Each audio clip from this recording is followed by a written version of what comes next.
What's up, everybody? Welcome to another episode of the LA Soccer Hub Show. My name is Gio Garcia. Today's Monday, July 5th, a day after July 4th weekend festivities. I was at the LA Galaxy game this past weekend. My guests were there as well. So let me introduce them. First time we got Johnny Bolin on the show. Johnny, how you doing? I'm doing great, man. Thanks for having me on. Of course. And once again, we got Total Galaxy, aka Alex. Alex, how you doing? I'm doing good, man. Good 4th of July fireworks. Unfortunately, couldn't get the win, but I enjoyed just going back to the stadium, and it was lots of fun. Yeah, it was definitely a lot of fun. I was able to walk around, do a little bit of the tailgating with a couple of fans. Got to chat with them, and then I also, also got get to see the atmosphere. I ran into both of you guys on the way to my seat, so it was cool to run into you guys. But before we get into the Galaxy, I want to talk about Mexico versus Nigeria because we had Efrain Alvarez, and we also had Jonathan Dos Santos, who had an impressive game. He came in the second half. I want to know you guys' thoughts. Alex, what were your thoughts on Mexico's game against Nigeria and Jonathan Dos Santos' performance? It was good to see Mexico dominate most of that game, especially with all the pressure now being on them for this Gold Cup, especially since they lost the Nations League. Of course, this Nigerian squad was really young and inexperienced, so it wasn't too much of a challenge. But we did get to see Jonathan Dos Santos. He scored that goal. And then, Efrain Alvarez getting some minutes, before to impress Tata Martino. And that's something that I'm looking forward to see if Tata Martino will want to use him a lot more. Is he going to use him a lot centrally as a number 10, or is he going to use him as a winger a lot? That's something that I think Martino is going to try to figure out with the Gold Cup coming up. And I think he'll probably get a couple of minutes. He doesn't start in the first two games, I think he could probably get some minutes in the third game. Yeah, no, it was good that we got to see both of them play, and Efrain Alvarez did get an opportunity to play out in the wing. I believe he came in for Tecatito, which is good. I mean, he's replacing Rodolfo Pizarro, so that's good. Johnny, what were your thoughts? I don't know if you were to catch the game. What were your Yeah, no, I actually caught the Jonah goal. That's like right when. Oh, sorry, I think there was a lag. Are we all good? There we go. Yeah, no, Yeah, I caught the Jonah goal, and that's when I actually started watching. Was like right before it. And it's just because I kind of know what to expect with these types of games. Nigeria came in, just like Alex said, they had a very inexperienced squad. Mexico is kind of more hungry than usual just because they lost that game against the U.S. So this is just something that I expected. But I got, and I'm obviously a U.S. men's national team fan, so I'm never going to really root for Mexico, except for when Jonah's out there and Alvarez is out there. So seeing him score just always makes me super stoked. And it's awesome because that just gets him confident. That just gets him excited for when he comes back to the Galaxy. So I loved it. I really did. Yeah, I got a photo here. I know the photo doesn't optimize out, but it was good to see him. The thing that I like about seeing Jonathan Dos Santos and Efrain Alvarez really looked fit, like really fit to me. He's looking a lot slimmer. And you could like seeing that game, and you're like he's putting in the work, right? And he's getting up the call up, and just his movement on the ball. I think I really like seeing what he was able to do. Obviously, he wasn't able to impact the game just like Jonathan Dos Santos was, but yeah, no, it was good to see that. But like Jonathan Dos Santos, I feel like he always shows up for the Mexican national team no matter what. He got a goal. I mean, he put it away. I was at the game. The atmosphere was amazing. The atmosphere was nuts. I think there's like 57,000 people there.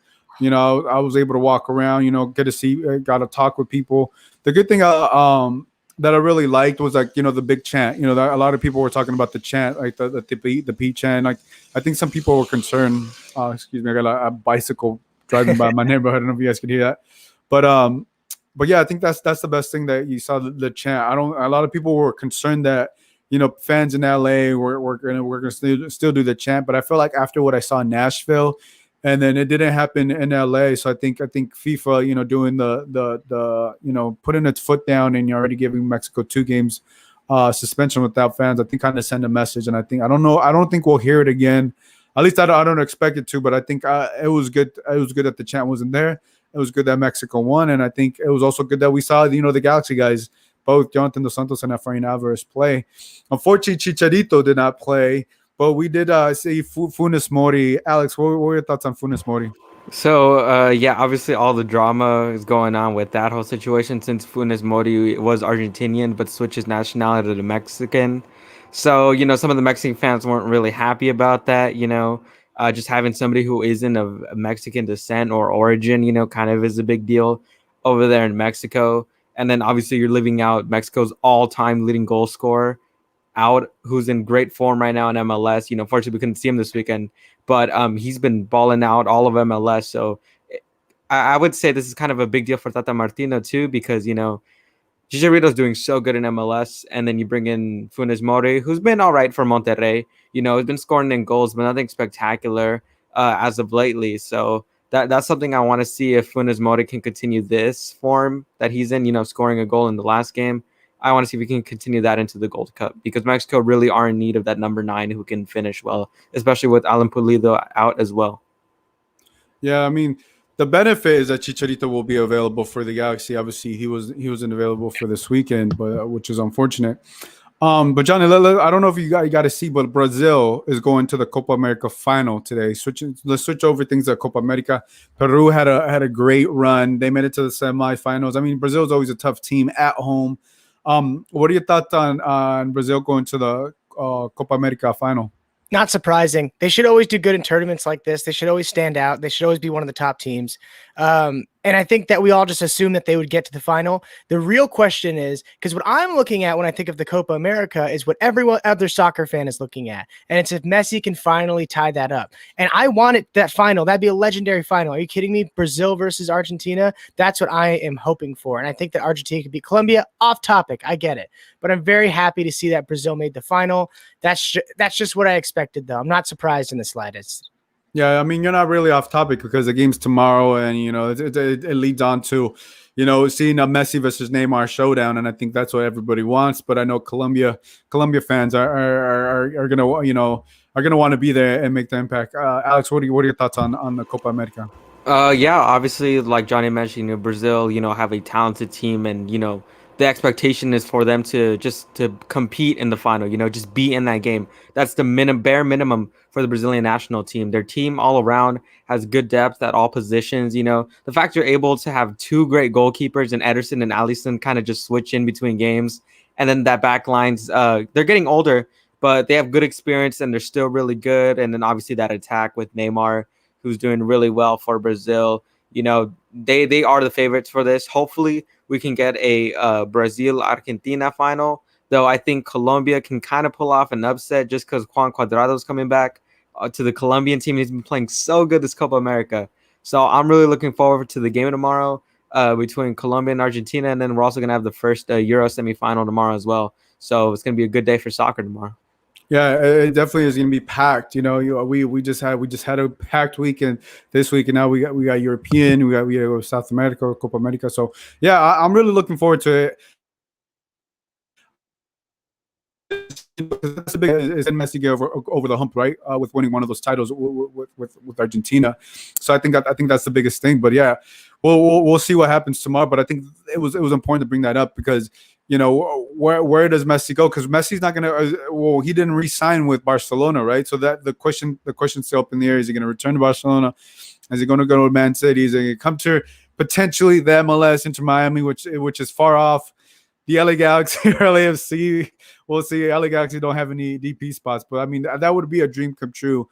I think any MLS fan, right? We both, obviously we cover here the LA teams, but if Messi were to come to Inter Miami, I mean, we'll take it. Make up a new role for Messi to come to the MLS, right? I don't think any fan would be that upset. But yeah, we'll have to see what happens tomorrow. Big game tomorrow. So, and I know Andy's going to be joining the show. He's Colombian, so I know he's going to be stressed out. Yeah. Either really happy, really ecstatic, or really upset and frustrated. But let's talk about this game. Well, before we go talk about the game, I want to say what's up to a couple people. Live things. He says, "What's up, everybody?" Galaxy Guy Podcast. He said, "Hello, fellas. Alex, great seeing you at the stadium yesterday, brother." Gio, what's good, man? Sam, soccer guy said, "When Samuel Grandsir Meg Timelia, I thought that ball went in." Yeah, and we also got JP in here. He says Brazil can't when they flop and it's not, it's just so infuriating. They can't win. Hey, who won the last Copa America? Who won the last Copa America? It was Brazil. Of course, it was definitely Brazil. Isaiah says, "I hope Argentina wins a Copa America." So we'll see what happens. Soccer guy over here, one last comment says, "Ronaldo to Galaxy and Messi to LAFC." That would be crazy. That would be. I mean, Ronaldo might go to a new team, so you never know. Yeah, well, we'll see what happens with that. But JP, I meant to get into your story. I skipped over that. My bad. But like, let's talk about you. How long you been a Galaxy fan? How long you been part of the LA Riot squad? And how long you been a supporter of the team? So I've been a supporter of the team probably since like 2010, probably 2009. I'm from a super small town in the IE, desert town. It takes 30 minutes to leave Hemet, California. I know Hemet. Yeah, it's scary as hell. But yeah, so I grew up there and I started watching the Galaxy and I loved it. You know, it was a long drive to the stadium. And finally in like 2018, I started going to the Galaxy games and I wanted to go, be with Riot Squad. I had a lot of friends that I knew through the page that were on with Riot Squad. And it was the best. Like that first game, I'll never forget. They welcomed me with open arms. And ever since then, I didn't look back. I went to every single game after that. That was just supposed to be like, okay, I'll go to this game. I'll probably go to another game later. But I commuted like 2.5 hours every Galaxy game to just go sit with Riot Squad and do my thing.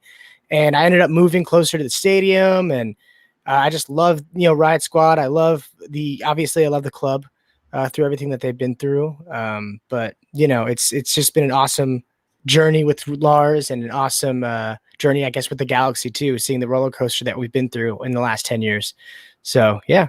You also got to mention yesterday when I ran into you, you were giving Joe Tutino like a little banner. You guys came out. I thought that was really cool, really awesome. Who came up with the idea, and when did you guys think like, hey, we need to make something for Joe?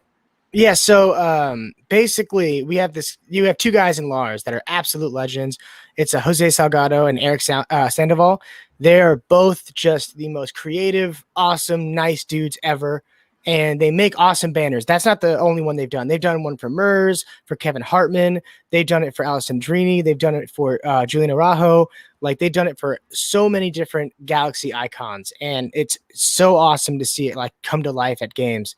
And Tutino loved it. He commented on it a lot. And while we were setting up our section before the game, Tutino walked up and he was just hanging out with us, talking to us.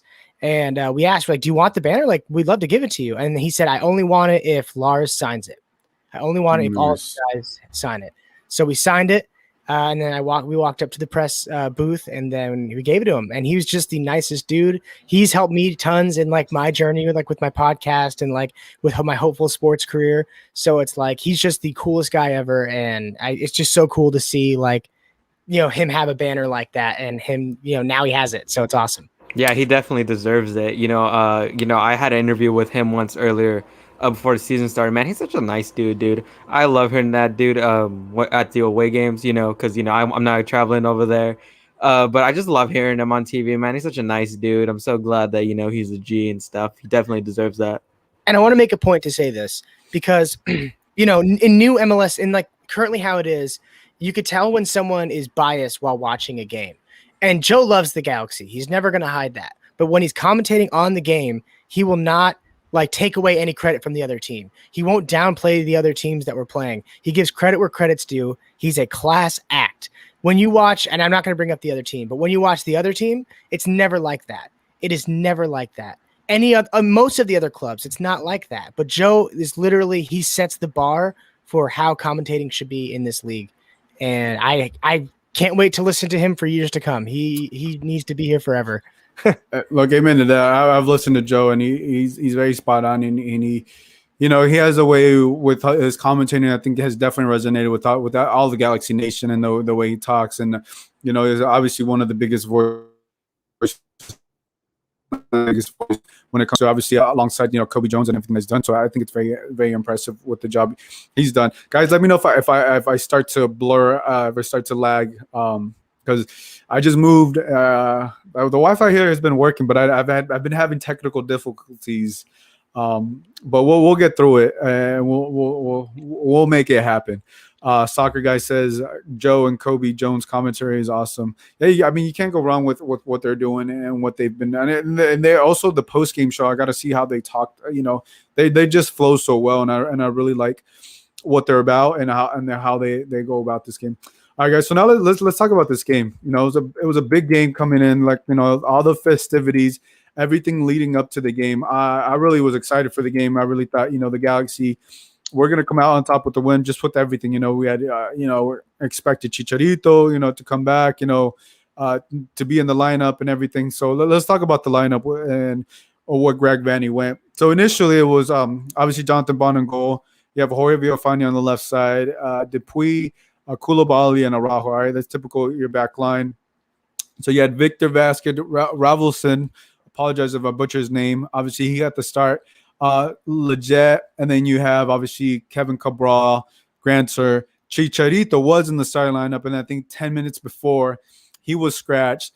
So I think that was the interesting thing, right? Like what happened and everything. So it was a precautionary calf injury. And it was weird because I believe he was out there in warm-ups, right? He was out there warm-ups, and then I'm assuming it must have just bothered him. So, the scrap the plan. So in comes Ethan Zubak. What were you guys' thoughts? Obviously, once you guys of the lineup, and then once you guys found out about the injury, Alex. Yeah. I think this whole thing happened where he left was when I went to go say hi to you, at the stadium, right? I went back to my seat, and I go with my dad with all the games, and my dad was like, "Where's Chicharito?" I saw him warming up earlier, but now I can't find him. And then I go on Twitter and then see Corner of the Galaxy put out that he's been scratched out of the lineup, and at the moment nobody knew what the reason was, and then later on we found out it was due to a calf injury. But yeah, it was kind of a shock because this was a big game. The Galaxy needed to win this to really keep up with SKC and Seattle. And I think if Chicharito's playing there, I think the Galaxy definitely score. They definitely missed him in this game for sure. But it was really shocking and something that I wasn't expecting. Yeah, Johnny, what were your thoughts once you found out the news that Chicharito was not playing? So, with the Riot Squad, whenever they're saying the names, we'll let the announcer say the first name and then we say the last name. And, I remember we're going to the striker. So we're all getting ready. And then it says Ethan. And we're like, Zubak? And it was just kind of weird. First off, I thought, here's the thing. I want Zubak to work. I want it to work. I love Zubak. He cares. But he just seems so lost sometimes. And the only time that Zubak does well is when Cheech is on the field with him. I thought that, and again, I love Vanny. In Vanny, we trust. But why not give Dunbar a chance? Why not give Dunbar? Because Dunbar, and this is real. We wouldn't have beat LAFC if it wasn't for Dunbar. That 1-on-3 situation where he crossed it and then Chicha passed it to Jonah, and then we got that beautiful goal, made it 2-1. That's why we won. Are you saying put Dunbar as a striker? Is that what you're saying? Exactly. Over Ethan? Yes. Okay. And he's quick. He has confidence in the ball, and he wants to be a part of plays. And I just think that whatever's going on with Zubak, we have to pinpoint that down before we're starting him because it's just not working. And to talk about how close we are at SKC, yeah, it was an important game. But this is a long season, okay? We're halfway through. And right now, we've been saying for years, we're rebuilding, but we really never were. This season, I feel like is going to be a learning experience in the best way possible. If we don't, obviously, it's like, okay, if we don't win the MLS Cup next season, though, we're going to be terrifying. We're going to be one of the top teams in the league to such an extent because of what we're learning right now. So I'm not bummed about that loss. I really not. Mm-hmm. With everything considered. Sorry about that little rant, but I feel no, it's okay. It's okay. But I think to your point, when you talk about Cameron Dunbar, I think when it happens like that within 10 minutes of the game starting, to me, I didn't think Ethan Zubak was a bad decision or a questionable decision. I get what you see Cameron Dunbar, but I think Cameron Dunbar is now being used as the left as a right winger to come in for Samuel Granser. So I think if he would have started Cameron Dunbar, it would have made it a little bit interesting with Zubak Zubac deserves to get the start. And I'm with you. I think Zubac does perform better when Chicharito is on the field because the game just opens up not just for him but just so many people. But yeah, I guess we have to pay attention to Chicharito because they'll play tomorrow? No, Wednesday. Getting my days mixed up. They play Wednesday, so we'll find out. I think tomorrow if he's going to be available or not. And I think when we looked at the lineup, things just changed, right? The momentum, right? But I think when I saw that, I was thinking to myself, okay, Ethan Zubac is definitely going to have to step up. But I was really looking at Kevin Cabral because I was like, look, this, I think to me, before the game even started, I was like, hey, Kevin Cabral, if there was a game, to make an impact, get a goal. He's impacted the game, but I mean, impact the game scoring wise. I felt like this was his game. Now that Chicharito is not going to be available, I was expecting him to score multiple goals or anything like that, but just get one in the back of the net. But obviously, we obviously the game didn't turn out that way. But let's first half. Obviously a couple injury news, right? Koulibaly ended up going down. Obviously that changed the perspective. But what were your thoughts on the first half? Because the Galaxy were the better team in the first half. Oh yeah, without a doubt, they were doing really good. And Revelson was looking so fantastic in that first half. I was so impressed. I was smiling so much just watching it. Just a good holding midfielder, somebody who can drop into support with Koulibaly and Depew right there. If they're caught in the pressure, he's good there. He's composed in the midfield. He looked really good defensively as well, not only just tackle-wise, but the way he uses his body to get the ball back is something that I really liked. And I'm like, it's basically like kind of having a third center back. And, he did play center back for the second half of the game. But it was just really good to see him out there. First half, the Galaxy were doing really good, had the majority of the best chances on there. Victor Vasquez had some great crosses in there, really good. That one to Cabral, which he couldn't finish it with the header. I thought that was the perfect opportunity for him to get on there, but I think he was a little late to the ball, and that's kind of why it went a bit wide. But, Vasquez played well. I enjoyed him. And, going back to what we were talking about with the lineup, you're going to have like three midfielders in there. Are you going to take out Vasquez and put in Jonah? Efra's probably going to have to be on the bench now because I don't see him, playing as a winger with Granzier and Cabral, and I don't know if he's going to be able to fit in the midfield. So that's another thing with the lineup that Vanny used, since all these midfielders, you're going to kind of have to figure out how you want to use them. So that's something that needs to be figured out. But overall, in the first half, the Galaxy were doing so good. And, I thought we really deserved to get one in the back of the net. But unfortunately, that's how football is sometimes. You can get all the chances you want, but it just won't go in. And that's the kind of night it was for the Galaxy. Yeah, Johnny, give me your first half thoughts on the Galaxy because they had opportunities. I mean, to Alex's point, Ryan was playing incredible. It was the first time dude was killing out there. But what were your thoughts on the first half? I think that we as Galaxy fans have set an expectation, right, for the LA Galaxy for a long time. We keep saying we're not hitting that mark. We're hitting that mark. That first half, Vanny commented on it too, and I think we all saw it. That's how we've wanted to play. This is where we've wanted to be, and that's the team that we wanted to see play. They were playing beautiful soccer. It was so nice. It was fluid. There were so many chances, but it's one of those kind of situations where it's like, man, how many shots on goal do we have to have? How many chances do we have to make like mess it up like this? And then you step back and you make it think, man, how many of those balls were perfect for Chicha? How many of those balls would have been perfect for him? And that's kind of what I thought about with the first half. Like I was happy. I loved the pace of it. But man, if Chicha was in there, we would have gone to the half with like 2 goals. And I mean, that's just how, like Alex said, that's how football works. But I was really happy about it. And I was shocked that, because again, Vanny, I feel like is a second half manager. Well, I know we're getting to that, but I'm just shocked that we didn't, like end up turning it up that second half. It was just a kind of a weird game altogether. Yeah, and I think to me, like, this is not really even on Vanny. I think it's just on the players. Like, this is one game you just look at the players, like, look, you had every single opportunity. But what I mean, the first half, I felt like Victor Vasquez should have had like 3 assists. I mean, he had one to a couple. I think Cabral off the header. I forgot who else, but he was putting the ball right on the money. Right, he was pulling the strings in midfield for that whole half so well.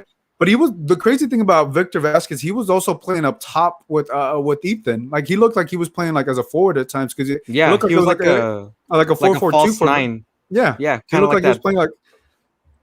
Yeah, he looked like he was just playing all over the place, and he was just like, I was like, is he playing as forward? I was like, no, he's not playing as forward. But I was like, he's staying up there at top like as a forward, and but then like you would just see once he got the ball, and it just completely just changed the game. With everything he did, it was just on the players that they couldn't finish. There were so many different opportunities, and I think when you look at that, they're gonna want to look. You can't like miss those opportunities, and you don't want to think this way, but that's where your mind goes, like, man, if Chicha was there, that probably would have been a goal or anything like that. But Victor Vasquez said something after the game. He said, we can't think that way. We can't think, yeah, maybe Chicharito would have made those goals. And then he also says, maybe he wouldn't have. Maybe Chicharito also probably wouldn't have made those opportunities. He's like, he said, I'm just paraphrasing here, but I asked him, I was like, what do you think, what did you tell your teammates? He's like, no, I didn't tell them anything. He's like, I think it's just about us having the confidence. He's like, if you have the confidence, you're going to score, you're going to score.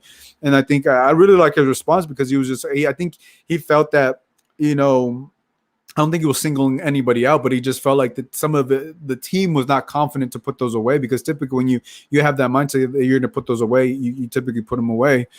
But I want to talk about Sega Koulibaly. Sega Koulibaly was playing great. He had a solid game, but unfortunately he goes down in a non-contact play, and obviously I think that changes the game because obviously you're already out with a couple players. I think, and then when he went down, Adam Saldana comes into the game, right? And it completely shifts everything because now Ryan goes from playing in the midfield to having to play center back, and I think that really kind of slowed down their momentum a little bit, but they still had opportunities in the second half. Alex, what were your thoughts on as soon as Sega Koulibaly was out? Obviously very worrisome, especially with the lack of depth at the moment that we have at the center back position. Ryan had to play as that second center back, and I was kind of worried about Saldana because I think defensively he's not as good as Ryan. Obviously later on in the game we'll talk about how he kind of cost the first goal, but just overall, I thought Saldana was a good midfielder, but just not good defensive midfielder. If you guys understand what I'm saying. Yeah, he's good at composure with the ball and stuff, can find a quick pass here and there. But when it comes to kind of being that, like, coming in, kind of being like that third center back as cover for those other two, I'm just not confident in his marking abilities in those kind of situations. And, Ryan obviously excelling at the role that Vanny gave him to kind of be that cover. Saldana just couldn't replicate that. And, that kind of left the midfield a little bit more open since Saldana's positioning as well kind of just wasn't on point. And that's also something I can say about Ethan Zubak. I think that's kind of what kills him sometimes. His positioning during attacking moments isn't that great. He's either too deep or too ahead, kind of no in between. And that's the one thing I've always keep noticing about Ethan Zubak. Like I love the dude, but I feel like he'll take it another step if he can fix that positioning and just know where he is at the ball and get into those good spots. Yeah, no, you make a great point, and I see where your analysis is there, making those comparisons. Johnny, what were your thoughts on Sega Koulibaly obviously being injured and how it changed the game? Our defense has always been an issue, but I love Sega. I love Villafania.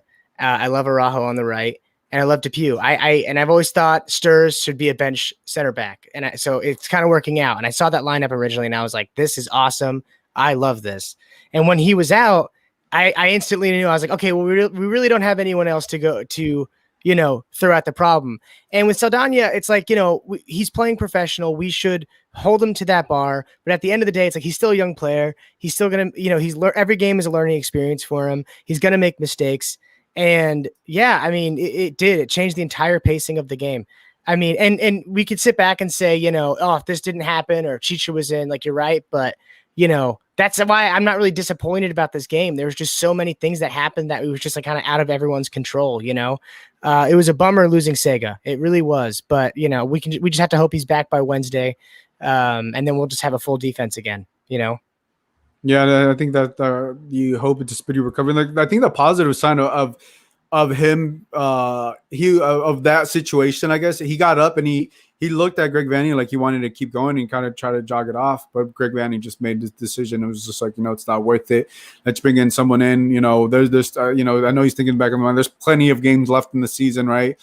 And obviously, but I was surprised a little bit that it was Adam Saldana, because I thought Sasha could have potentially came in and played that role. I know Sasha's versatile, like, right? He can play the defensive midfield, he can play the attacking midfield, different. But I think the reason why Sasha didn't come in, I think maybe Greg Vanney wanted to use him for the attacking role in the second half, and obviously and Adam Saldana has played, but I think to your point, Alex, Adam Saldana has lacked on the defensive side when it comes to defending. I think we saw that against Inter Miami. He got pushed around a little bit. I don't think this is the strongest part of his game just yet. And we saw what happened, obviously, when it came down to the first goal for SKC. So let's move on to that. Let's talk about obviously the second half. I think to me it was just like it was still 0-0. It was a very winnable game. It was very, very. They still got those opportunities, but the second half it was tough because you look at the bench, right? Chicharito's already out. He's already scratched, right? You had to bring in Koulibaly. You had to bring in Saldana. So all you really got is Kleston, Dunbar, Augie Williams, and Johnny Perez. So it got really, really, really thin because essentially you had 6 when Chicharito's out, then it went 5 when Koulibaly got subbed. So you really had like 5 people to really, right? Jonathan Dos Santos is not playing. Efrain Alvarez is not playing. So it's like it really, really slimmed down. What were your thoughts on the second half, Alex, and potentially some of the substitutions that you saw from Greg Vanney? Yeah, obviously the second half was not too big of a different story from the first. The Galaxy still looked pretty dangerous. Granzier, who I thought had a really good game, and they continue to be improving as the season progresses. I like how he's playing a lot.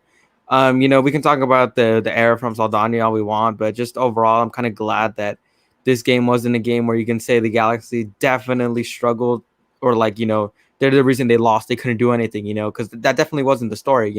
Obviously on the box score, it's going to say that, they lost 2-0, but the Galaxy just overall played really good for those whole 90 minutes. Unfortunately, you can't really control these kind of errors and stuff like that. And I was just excited to see that this team was learning. We had some chances in the second half, we just couldn't finish them again. We still need work for finishing. I've been saying that for the last 2 weeks now. In the last couple of games I've seen from the Galaxy, some of the players need finishing. Granzier is doing really good, getting in these positions, but he just can't finish. Same thing with Kevin Cabral. His finishing definitely needs a lot more help. And when you're a DB player, those kind of expectations are going to come for you a lot sooner than later compared to someone like Granzier who's on a TAM deal. But overall, like Johnny said, this game was a learning experience. Lots of season left to go. I'm just glad that we played well the entire game, and you can't really say, we were playing horrible or we couldn't get the ball moving, like kind of how we played last season, where it was just really a struggle to, keep the ball and just go forward and get on the attack. This year has been completely different. So I'm glad to see that as a team, even when we're struggling, we're still putting our best foot forward and, getting ourselves in these good opportunities to score. Yeah, Johnny, let's get your thoughts on that because Alex made a lot of great points there, but I think, Greg Vanney after the game, he said, this was probably the best game. I'm paraphrasing here that this was probably the best game they played, and when he said that, it took me a second to really understand what he was saying because I was just thinking, man, they can't score. I was a little bit like, I think because I was talking to a couple Galaxy fans that were very upset, but then I sat back and I was like, yeah, this was the best. But they weren't able to capitalize. Obviously, you want to get the end result, but obviously when you win a game, it's different. It goes higher. But they played really, really great, and and I agree with Greg Vanney. They played their best game. The only issue they weren't able to score, and I think that obviously cost them the game. But what were your thoughts on the second half and the team's performance? So you guys probably you guys hit every point, and I guess something that I always want to highlight with this season is versus the last 3 seasons. This is the most moving parts we've had on a Galaxy team in the last 4 years. The most moving parts. We have so many signings coming in. We have so many guys coming in and out for international duty, injuries, stuff like that, to where it's like when we play a great team like this and we do that well. And again, I get it. You guys, Galaxy fans can be angry, but it's really hard for me to sit back and be mad with everything considered. I'm not really it's a loss, but it's I'm not really mad at the Galaxy for it. I'm not mad at like Vanny for it. I'm not mad at the players for it. Yeah, we could have scored a bunch of goals, but things just don't pan out that way. And the second half, again, just like the first one, most of it was just beautiful. It was awesome. The pacing was great. We kept thinking, well, we're going to score at some point, and obviously it was disappointing that we didn't. I think, what was it? Leggett had that beautiful shot, like, and it kind of swung on the right side. Stuff like that just kept happening. And I just think that, yeah, we're going to be disappointed. But again, right now for the younger guys, it's a learning experience. Chicha being out, it's an opportunity for Zubac to kind of be in this new pressuring situation. For Sega getting out, it's an opportunity for Saldana to go in and try to do his thing. And that's how you got to look at it. And just to make it a point and say this, all the losses we've had these key players out. And then Williams got the red card with Portland, and that absolutely made a difference. That was a clear and obvious difference. And I think that's something that we have to remember as Galaxy fans is when we're a full team, like we do well. We do very, very well. We know how to play, whether it's counterattacking or just keeping the possession up. We know how to play. Once Williams is back, and Cheech is healthy and all that, and we have a full team, which we have not had all season. We've been doing this well without a full team. We are going to do so well. So I don't think we should step away from this Sporting Kansas City game and be bummed about it. I think we could say, oh, we didn't score. That's a bummer. But as far as a quality game goes, this is the best the Galaxy have looked. I couldn't agree more with that. And it was without Chicharito and Jonathan Dos Santos and Efrain Alvarez, which is crazy to say. So I just want to play Adam Saldana. Wide open goal right from inside of a yard. And now Johnny Russell has a shot saved. Rebound, he knocks it in! A second bite at the cherry for Johnny Russell. His first goal of 2021. And it might have just given Sporting KC a smash and grab in Los Angeles. Okay, that replay didn't really show what I wanted to see. It was just more of like how he got bounced off the ball. And I think when he got that ball past him, I think obviously it was a tough situation, but I think you got to read that right away, right? You got to either get rid of the ball, pass it back to Jonathan Bond. And I think some of the decision making is where at times Adam Saldana has lacked, right? And I think that, but I don't by no means do I feel like this was his fault that they lost the game at all. And it's not that. It was Galaxy's fault. Yeah, I mean, if we just look at the stats, right? I believe they had 18 shots, 7 shots on target. They possessed the ball 54% of ball. They had 84 pass accuracy. So I mean, the opportunities were there.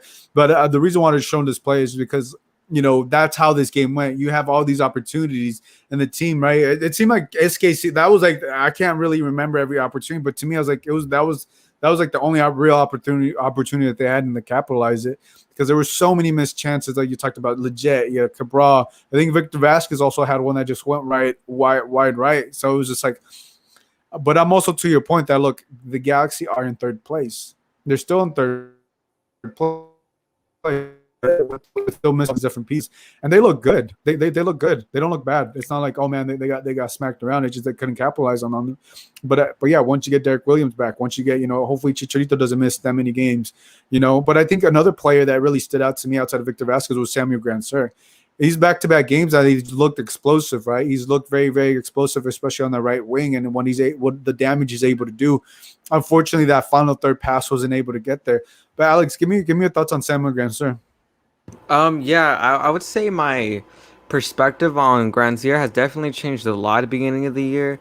To be honest, I didn't know much about him going into the season, but as the season's progressed, I have learned. My expectation for him was, I thought he was like, oh, he's a quick, shifty, winger who can score goals. That was kind of my expectation, or something that I was looking forward to seeing. But as the games have progressed, he's shifty and stuff, but he's just a lot more technical. And just a more of a, I guess, a sister kind of guy. He's not going to be banging in goals left and right, but instead he's going to be good to, cut the ball back in, and, hopefully a striker or, an attacking midfielder is there to capitalize on that.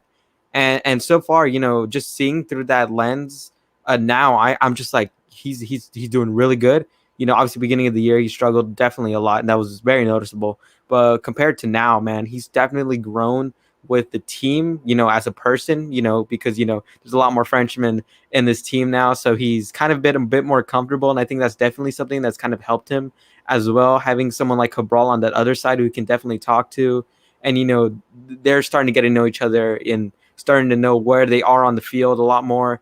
And then now Granzier, last game, obviously, had that assist, but, still needs to work on that finishing. He had a chance where he megged to Emilia, but the ball just, stopped right before. And I think the defender cleared it, or it went out of bounds. I forgot how that went. I think it went out of bounds to like a corner. Yeah, it went out of bounds. But yeah, Granzier is just really good technically when it comes to the ball. He can control it well. At times he kind of does miss that burst of pace when we are on the counterattack. There's been a couple of moments in a couple of games where you're like, he could do a lot more. And then also, too, I'm not going to blame him. Most of the time, I feel sometimes he does lack support from other players and other midfielders, which really kind of kills the attack that I've seen, most notably against the Whitecaps. That's what I noticed, that he was kind of left there all alone and not much support for him. But so far, I'm liking what he's doing. Every game, he's looking a lot better. And just now that I see him more as a passer and not really much more as a goal-scoring threat, I'm starting to appreciate his game a lot more. Yeah, and I think also the speed and what he's capable of doing, because obviously, yeah, he's going to get you a couple goals, but I don't think he was brought in my mind. I don't think he was brought in to score the goals. I think I'm more looking at on obviously Chicharito, but Kevin Cabral. I think that's falling a little bit more on Kevin Cabral, if you ask me, because he's the DP. But Johnny, before we go to Kevin Cabral, what are your thoughts on Samuel Grandsir now that we've seen more of him? Now, before I go to Grandsir, I just want to say one quick thing about Saldana and the mistake. Okay. As a Galaxy fan, I say this as a Galaxy fan, as a Lars member, is all we ask is that these guys care and that they represent the crest with that passion, and then they put 100% into every single game. And Saldana does. I love Saldana. He made a mistake, and he's going to learn from it, and that's all. About Grandsir, obviously when Pavone left, oh man, all of us were bummed about it. I knew when he left he wasn't coming back. I didn't act like everyone else did, where they were like, "Oh, like are we gonna buy him or we're gonna continue the loan?" Like I knew he was gone. But I was curious as like, okay, who's gonna replace this guy? Like this is gonna be a problem. And the more Grandsir plays with the Galaxy, the more we go into the season, the more I feel like we've replaced Pavone pretty well. Right, the pacing on Grandsir is insane. I agree. Toward the end of the game, he starts to kind of slow down. There's points where I'm like, oh man, you could totally do better. You could totally burn past this dude.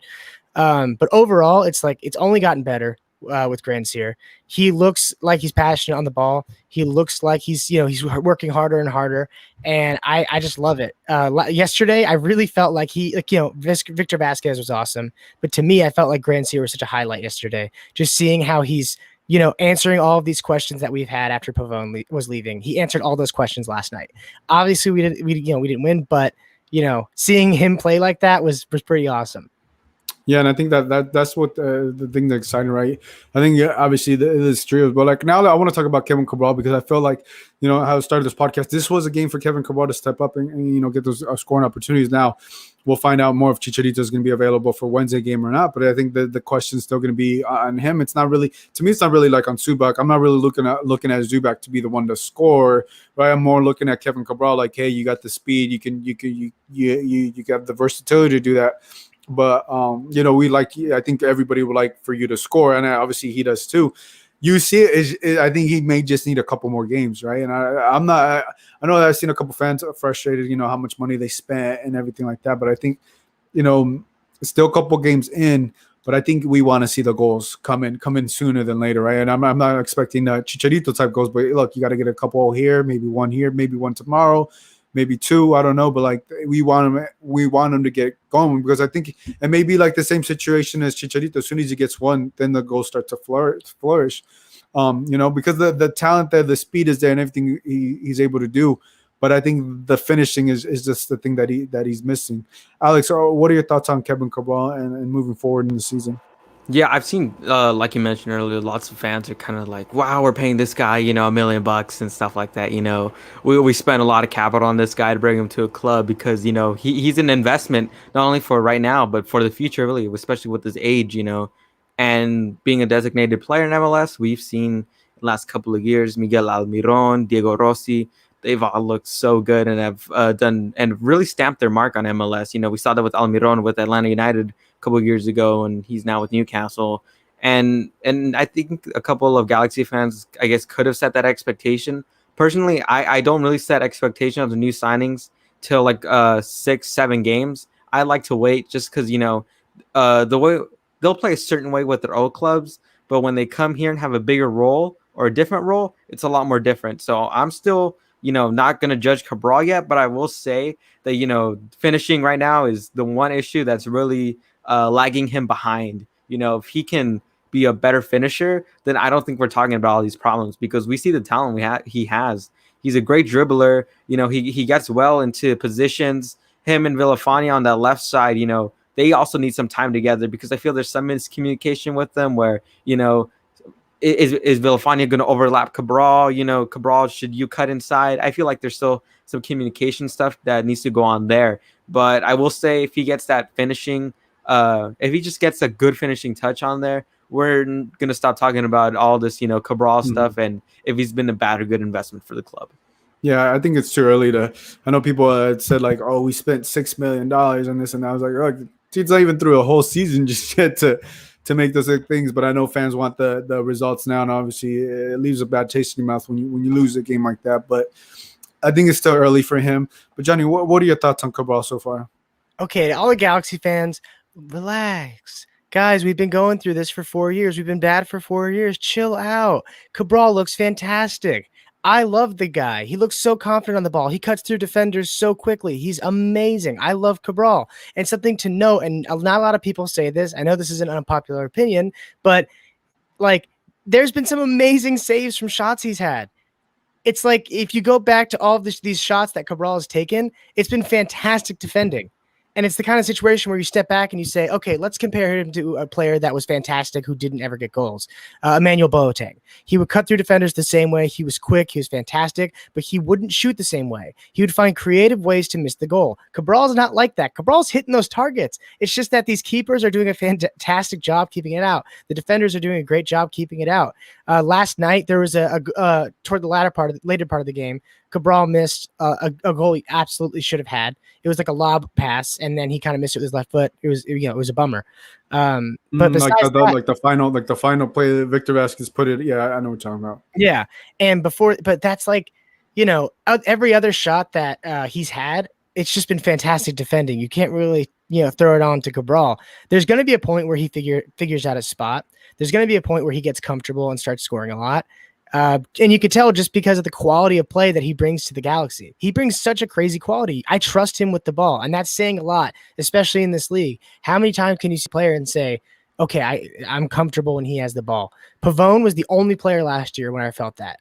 Now I feel that with Cabral, with Grandsir, Chicharito even. Chicharito's passing is amazing. So it's like, I think he's going to be fine. I think Cabral's going to be fine. He's going to start scoring, and I think Galaxy fans just got to chill out a little bit and let him get comfortable.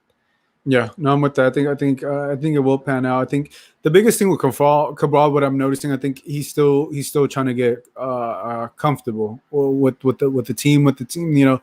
Just certain things. He's only played. We're 11 games in. I don't think he's only actually played like 5, 4. Yeah. I don't know. I don't know how many official. Right? I could be wrong, but he hasn't played all 11 games, right, to actually be in rhythm. So I think if we're talking, by the end of the season, I don't think we're still going to be having these conversations about Cabral, struggling to finish or anything like that. I think it's just a matter of him getting more games, him getting a little bit more comfortable. And I think through the limited games that we've seen him play, the future looks really bright, right? If he's able to stay healthy, and obviously we expect him to finish. And I think that's I think he's going to be able to answer those questions. But obviously, I think the pressure comes when obviously you lose a game like that, and like Chicharito's not there, and I think everybody's looking at him because rightfully so. I think everybody's going to look at him if he doesn't play.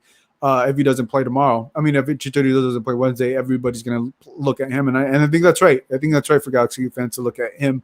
Now, if he doesn't win your game or anything like that, it also depends how long Chicharito's out, right? Because then you got to see like, hey, what happens here or what happens over there, right? But I think potentially Cabral, if Chicharito's not playing, I think he will be able to handle that a little bit better. And you also got to play. They also face FC Dallas, who is not as difficult team as as SKC, as the Seattles, and San Jose and all these other teams. Well, I want to get a question before I want to talk about Augie Williams. I know a lot of people were talking about why Augie Williams didn't get an opportunity after the game, or for the game, and I think I ended up asking Greg Vanney that question. So he pretty much I'm just going to paraphrase what he said. He pretty much just said that that Augie Williams, since he signed the contract with this first team, that he's seen a dip from him. He was just very blunt about it. He just had pretty much just said he hasn't seen enough of him and he wants to see more of him before he deserves to get some playing time. And I thought that was just a very you had number 9 on the bench, right? And a lot of people are like, well, why didn't Augie play? Or why didn't I was kind of wondering the same thing, because maybe you could have put, like, right, you could, instead of when Zubac came off, you could have put him on there. But like, if Greg Vanney in the back of his mind doesn't feel comfortable or doesn't feel like he's put in the work, or whatever the case may be, really, right, that he's really earned the opportunity, I don't think Greg Vanney is going to feel comfortable putting Augie Williams there. And I think that's what happened on Sunday. Alex, what were your thoughts on obviously Augie Williams? I know that a lot of fans are very interested in him getting some playing time. Yeah, at halftime, I met up with my buddy Nick. We co-run the Total Galaxy account, and he was like, "Yo, Augie Williams is on the bench. Hopefully, he comes on for Zubac or something." And I was thinking the same thing. We kind of had a discussion about that, and as the game progressed, you were like, right now would be a good time to make an appearance. Right time. Right now is kind of when we need maybe an extra striker on there, just for someone to pounce on maybe a loose ball here and there that Team Melia kind of lets go of. But we didn't get to see that, and obviously Greg Vanney was very blunt about the reasons why he didn't want to play Augie Williams. But I feel like it can be used for motivation, right, for Augie Williams. Obviously, when he plays for the first team, it's going to be a big step, in his career, right? You're going to be playing big minutes for the first team now, depending on how Chicharito's injury is. And just overall, I think right now he's just going to use it as motivation. I'm not too worried about Augie Williams. I think he eventually will play for the first team. I think that's going to come at some point. But at the moment, I can understand why Vanney's not going to panic about it. He still has faith in Zubac, and I think that's something he's also kind of trying to show as well. Because obviously, a lot of fans, they will kind of grill Zubac for his performances. Earlier we talked about some of the things, how he just doesn't seem to be in the right positions at times. But I feel like at the same time he's trying to motivate Augie, and at the same time trying to show faith in Zubac to be for him to be that number 2 striker on the team. One thing also, just to add to that, I think it's also he's giving credit to the players that actually put in the work. And I think what I really understood that is Augie Williams needs to put in more work, But Johnny, let's get your thoughts on what Greg Vanney had to say. It's hard because whenever you get a guy that goes from Galaxy 2 to the main Galaxy, there's always going to be something that they have to acclimate to. And every player is different. Every single one is different. When you were on my podcast, Gio, we talked a little bit about how important being comfortable mentally is when it comes to, obviously any sport. And it's no different with this situation with Williams. He's probably not mentally comfortable. He's probably not confident. And at the age that he's at, to get this opportunity that he has to not be confident, it's really make it or break it. There's a lot of pressure on him. There's more pressure on him. Okay. And hear me out here. There's more pressure on him maybe than there was on Chicha, because Chicha still was a legend. Chicha still did all of his stuff. This is the beginning of Augie Williams' career, so he's probably down on himself.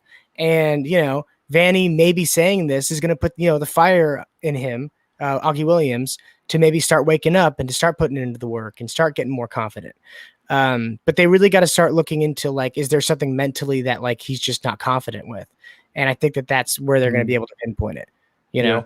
I think there was, to your point, your initial point, I think there was more pressure on Chicha, but I get what you're trying to say with Augie Williams, because Chicha didn't work out. He was going to get run out the city.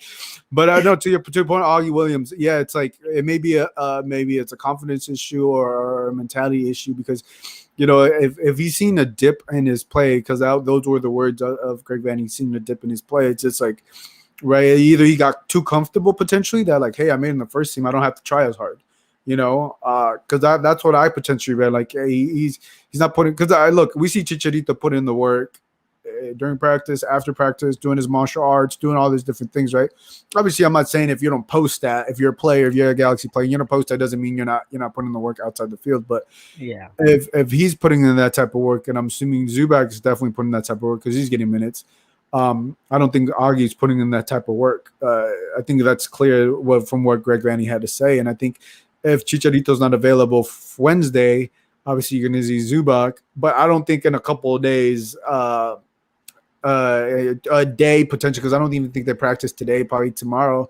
A day of practice is really going to change Greg Vanny's mind. Like, oh yeah, you went all out today in practice. Let's give you an opportunity. Yeah, I don't. If you didn't play him on Sunday, I don't really see that happening unless injuries or something like that happen. Then if he's forced to play him, then yeah. But I don't know if we'll see Augie Williams play Wednesday if it's the same situation, because I think. What I'm understanding from Greg Vanny is, you got to put in the work on practice and you earn that playing time on the field. And everything so far that Greg Vanny has done, I mean, you can't really criticize too much, you know what I'm saying, of what the players who he subs in, subs out. At times, there was one game he subbed in a little too late, but that's just it. But I think the pieces that he's moved around in and out, obviously he understands, he knows this team better than anybody. But I think Augie Williams just right now is not the guy. He's just not the guy, and that's what it is. Unfortunately, that's the cold hard truth that Greg Vanny just told us. He's just not the guy right now, and he needs a lot more work.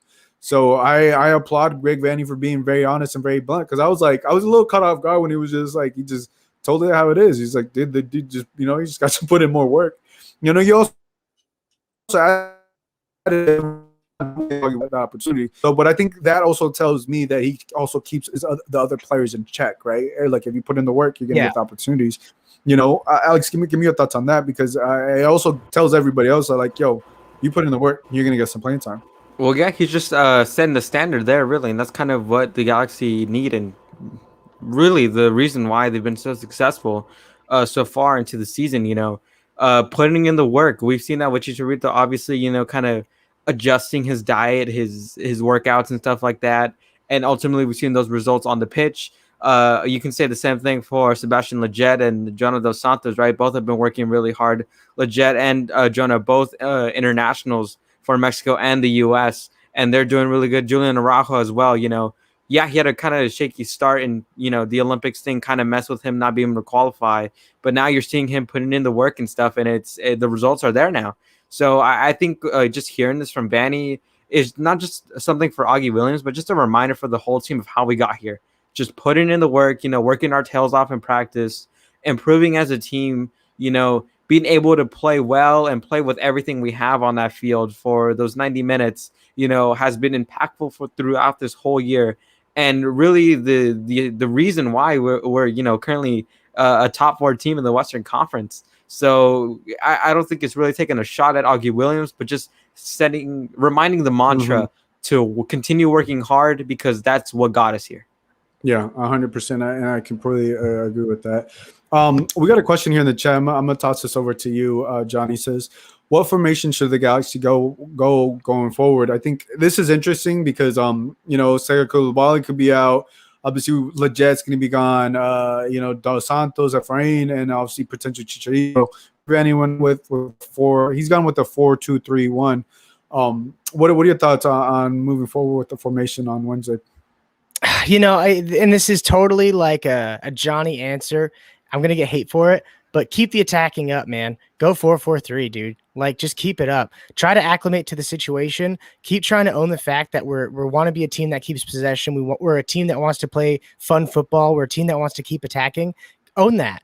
Even if it doesn't work, these guys are going to learn how to keep that pace up. And, you're right. Like, all these guys are going to start going to their national teams, and we got injuries, we have suspensions.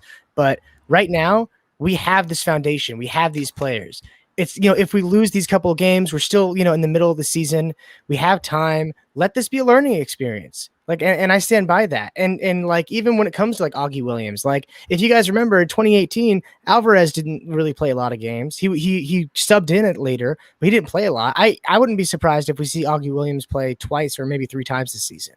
But that's my point is use these games as learning experience. Go 4-4-3, go for the attack. Because as a Galaxy fan, I feel better, doing a game where we're always attacking and losing versus a game where we just have our backs against the wall and losing, Yeah, no, you make a great point. I don't think too much. To me, like the formations, because what I've seen from Greg Vanney, the guy can just adjust. So whichever formation he goes, he's going to be adjusting. I think he's going to put the team on in his best position. And if it doesn't work in the first half, he's willing and able to change it in the second half. I think moving forward, this is the last game that they'll play for another 10 days on Wednesday, because they don't play this weekend. So they play FC Dallas, and they're going to be off for 10 days. So I think this is a good game to get the dub, get the win, because then after Wednesday, July 7th, they play Vancouver Saturday, July 17th. So obviously it's an easier game. They're going to be off 10 days, and I think by that time, hopefully Sega could potentially be back. If Chicharito doesn't play tomorrow, he'll be able to be back by for the Vancouver Whitecaps game. But Alex, what are your thoughts on going into tomorrow's game and the 10-day break? Yeah, obviously, they just recently played the second place team, right, in the Western Conference. Now they're playing the second to last team in the Western Conference. So kind of a big shift there. Obviously, FC Dallas, they aren't a bad opponent. They have good players. Ricardo Pepi's been on fire for them in the last couple of games, 3 goals in the last 2 games. So that's someone who I'm looking forward to watching too, because he's pretty young. And I think, he can be the next player from FC Dallas to kind of get a bigger move to Europe somewhere, because I think he's a really talented footballer. But just to go into this match, I think right now we should just continue the same formation we were in, 4-3-3, really good. I think we should ditch the whole thing of 2 holding midfielders, because Ryan Revelson can literally just play as one and we're good. We really don't need 2 holding midfielders anymore. Obviously, we had our defensive issues, and that's kind of the reason why we would play like that. But now I feel a lot more confident in our center backs passing wise. And then Ryan, obviously, his composure right there at that spot is obviously, unmatched. And I think he's going to be a great addition to this team going forward into the future. But I think this is a winnable game for the Galaxy, right? Obviously, Dallas are in second to last place in the Western Conference. I think they can get a win here. I think Ranzier and Cabral are probably going to have good games. Are going to have a good game in this one. I'm looking forward to them. Obviously, Cabral had his chances earlier and during SKC, and I think against FC Dallas, he's going to want to capitalize. Yeah, no, I'm with you. Well, guys, I think that's all the time we have. We went just over a little bit an hour, but Jonny, I appreciate you being on, man. It was great to finally get you on. Let the people know where they can follow you. Yeah, follow me at Fulltime Johnny B on Instagram. You can check out my podcast, Full Time Issues with Johnny Bolin, and the Football Retreat podcast. So guys, thank you for having me. By the way, no, it was great to have you. You had me on your podcast, so it was great to have you, Alex. Let the people know where they can read your articles, man. You've been doing the recaps and the game previews for the LA Galaxy. Yeah, I've been doing. Oh, sorry, there's a truck going by. But yeah, I've been doing previews and reviewing some of the games and just the talking points. I write for LA Soccer Hub. I'm covering the Galaxy all season long. My article, I mentioned Revelson, how good he's been positioning wise. Obviously, there's been problems at the depth of the center back position the last couple of games, and then over the last 2 weeks, I feel like I've been keep writing about these finishing issues for the last 2 weeks. But hopefully that improves. I'll be writing opinion pieces as well soon. I got one talking about the couple of the Frenchmen that came to the Galaxy. Still working on that at the moment as we speak. But you guys can read all of Galaxy stuff on there at lasoccerhub.com, and then also follow Total LA Galaxy. Me and Nick co-run that account. You can follow that on both Instagram and Twitter. We're still going to keep growing and grinding on that account to get our followers, keep you guys updated with all the news around the Galaxy. So yeah, just drop a follow and just keep reading my articles, man. Trust me, they're good stuff to read. No, they're definitely are. I mean, you've definitely been putting in work. So yeah, guys, definitely check both of these guys out. So that's gonna wrap things up for the show. So for Jonny, for Alex, for Sajio, we'll catch you guys next time. Bye, everybody. Peace out.